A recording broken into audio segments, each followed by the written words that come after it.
লালনের বাবার খুনি হলো বাবলু। সত্যিটা জানতে চলেছে লালন। সম্পূর্ণ জানতে ভিডিওটিতে একটি লাইক করে দেখতে থাকো। গল্পের শুরুতেই দেখা যায় জাহ্নবী জিজ্ঞেস করে গরিমাকে, আচ্ছা গরিমা, তোমার কি কখনো এরকম মনে হয়েছিল যে বাদশা আর রোশনাই কাছাকাছি আসতে চলেছে?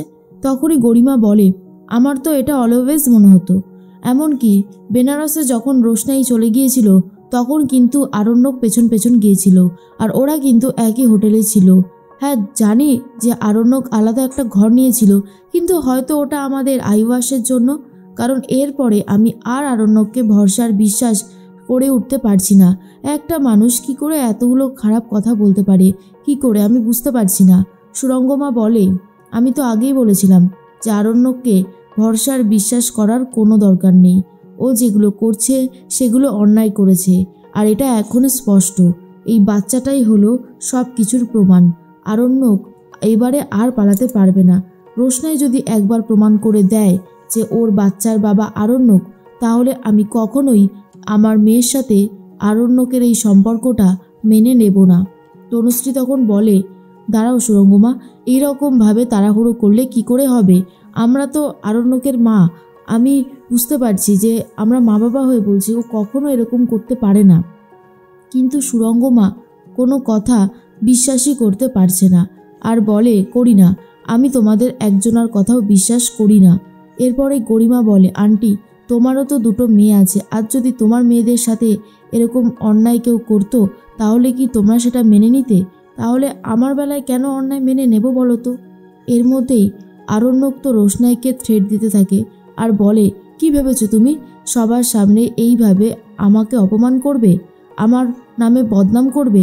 সেটা আমি হতে দেব না, কিছুতেই না। এর একটা প্রতিকার করে তবেই ছাড়ব। আর তখন রোশনাই বলে, আপনার হয়তো কোনো কথাই মনে নেই, কিন্তু আপনি এত তাড়াতাড়ি ভুলেই বা গেলেন কি করে? আমি এটাই ভাবছি। আচ্ছা স্যারজি, আপনি আপনার নিজের বাচ্চাকে অস্বীকার করছেন? আপনিও তো আমার বাবার মতনই হয়ে গেলেন, তাই না? এরপর আরণ্যক বলে, রোশনাই, তুমি কিন্তু আমাকে অপমান করছো। আমি কিন্তু এত অপমান সহ্য করতে পারছি না। আমি যেটা করিনি তুমি কেন সেটার বদনাম আমাকে দিতে চাইছো? কি লাভ এতে তোমার? রোশনাই তখন বলে, আমি যেটা করেছি সেটা একদম ঠিক কাজই করেছি, আর তাছাড়া আমি কোনো মিথ্যে কথা বলিনি। আমি বলছি তো, আপনার যদি মেনে নিতে অসুবিধা হয় তাহলে আপনি ডিএনএ টেস্ট করিয়েই দেখুন না, দেখবেন সব সত্যি সামনে চলে আসবে। আরণ্যক তখন বলে, আমি যদি এরকম কিছু করতেও থাকি তুমি কেন আমাকে বারণ করনি বলো তো? রোশনাই বলে, আমি অনেকবার আপনাকে আটকেছিলাম, কিন্তু আপনি আমার কোনো কথা শোনেননি। বারবার ভালোবাসি ভালোবাসি বলে আমাকে আপন করে নিয়েছিলেন। সমস্ত অধিকার তো আমার থেকে নিয়েই নিয়েছেন। সিঁদুর পরিয়ে সেই সিঁদুর মুছে পর্যন্ত দিয়েছেন, ডিভোর্স পেপারে সাইন করিয়েছেন, আর কি বাকি আছে? দেখুন স্যারজি, আমার যদি তখনই প্রতিবাদ করার থাকতো তাহলে আমি করতাম, কিন্তু আমার প্রতিবাদ করার কিছু ছিল না। সত্যি বলতে আমি চাইতামও না, কিন্তু এই বাচ্চাটার পিতৃ পরিচয় আপনাকে দিতে হবে। এই বাচ্চাটা তো কোনো অন্যায় করেনি, তাহলে আপনি এই অন্যায় করতে পারেন না। কিন্তু আরণ্যক বারবার করে প্রতিবাদ করতে থাকে আর বলে, এই বাচ্চাটার কোনো দায়িত্বই আমি নিতে পারবো না। আমি তোমাকে একটা কথা ভালো করে বলে দিচ্ছি আর শুনে নাও, কখনো কোনো অন্যায়কে আমি সাপোর্ট করিনি আর করবও না। এর মধ্যেই লালন আর লালনের মা এসে উপস্থিত হয়েছে এই বাড়িতে। আর তখন ছোটু বলে, কিরে লালন, হুট করে তুই আর তোর মা বোধ হয়, তাই না?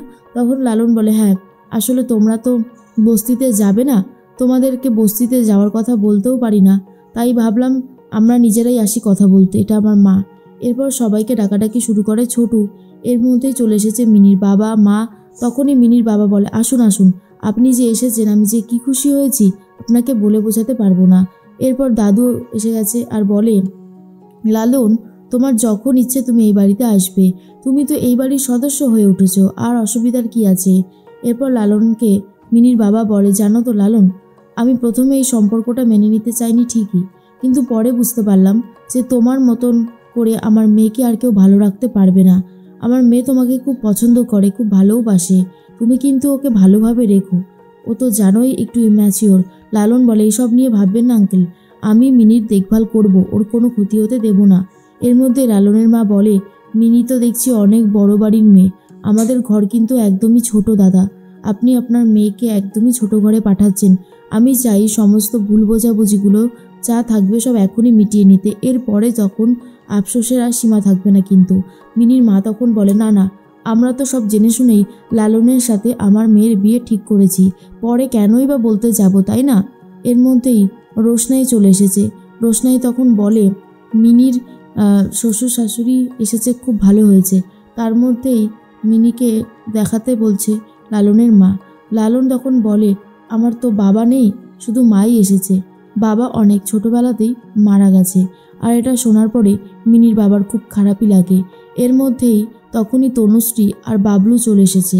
বাবলু তো দেখে অবাক হয়ে যায় লালনের মাকে, কারণ এই বাবলুই হলো লালনের বাবার খুনি। লালনের বাবা দিব্যজ্যোতি বাবুর থেকে সমস্ত কিছু কেড়ে নিয়ে একেবারে অসহায় করে দিয়েছিল।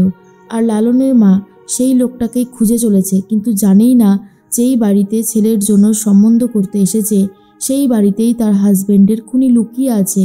এর মধ্যেই তনুশ্রী বলে, তা আপনারা চলে এসেছেন, ভালোই তো, বড় বাড়ি দেখে ছেলের বিয়ে দিচ্ছেন, কিন্তু একটা কথা জেনে রাখুন, এই বাড়ি থেকে আপনারা কোনো সাহায্য পাবেন না।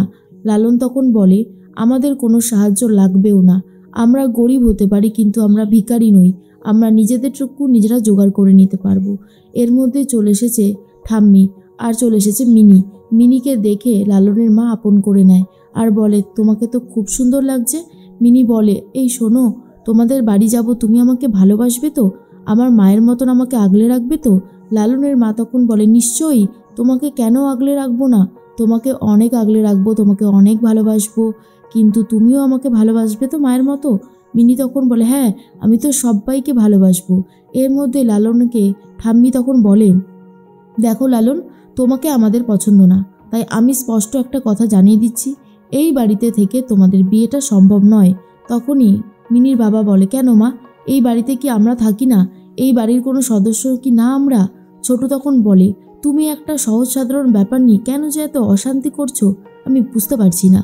এর মধ্যেই বাবলু বলে, এই বাড়িতে থেকে কোনো বিয়ে হবে না, আমি একটা সাফ কথা জানিয়ে দিয়েছি, এরপর তোমাদের যা ইচ্ছে তোমরা সেটা করতে পারো। তার মধ্যেই ঠাম্মি বুঝতে পারে যে এই বাড়িতে থেকে যদি মিনির বিয়ে দেওয়া হয় তাহলে বাবলু একদমই মেনে নিতে পারবে না, আর সেই জন্যই এই সমস্ত কথাই বলতে থাকে। অন্যদিকে দেখা যায় মনে মনে একটা কথাই ভাবছিল রোশনাই, যত তাড়াতাড়ি সম্ভব মিনির বিয়েটা হয়ে যাওয়াটাই ভালো। মিনি আর লালন যদি একে অপরকে ভালোবেসে সুখে থাকতে পারে তাহলে এই বাড়ির বাকি মানুষগুলোর আর সমস্যা কোথায়, তো এটাই বুঝতে পারছি না। এর মধ্যেই মিনির বাবা বলে, আমার সাধ্যমতো আমি আমার মেয়েকে দেব, আপনি চিন্তা করবেন না। লালনের মা তখন বলে, না না, আমি চিন্তা করতে যাব কেন, আমাদের যেটুকু আছে আমরা সেটুকু দিয়েই মিনিকে যত্নে রাখতে পারবো যদি মিনি থাকতে চায়। এদিকে লালন মিনিকে দেখে বলে, মিনি তুমি চিন্তা করো না, খুব তাড়াতাড়ি আমি তোমাকে এই বাড়ি থেকে নিয়ে যাব।